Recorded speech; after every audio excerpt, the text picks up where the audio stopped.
गधे पे बैठ के। अरे भाई तू ये क्या बना रखा है? तुम मुझे काला काला बुलाते थे, अब देखो मैं कैसा लग रहा हूँ। एक नंबर। लेकिन ये तुमने हाथ में बंदूक क्यों ले रखी है? मुझमें से बदबू आती है, अब मुझसे ज्यादा खुशबू किसमें आती है? हाँ, बहुत खुशबू आ रही है। लेकिन तुम इतना ऊपर क्यों बैठे हो?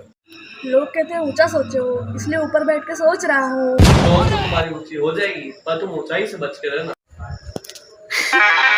हाँ? ये कहाँ गया बेटे? हाँ? तुम ये नीचे कैसे आ गए? चलो वो छोड़ो, अब तुम्हें ऊंचाई से तो नहीं, पर अब तुम्हें पानी से खतरा जरूर है। तुम पानी से बच के रहना। मैं जा रहा हूँ।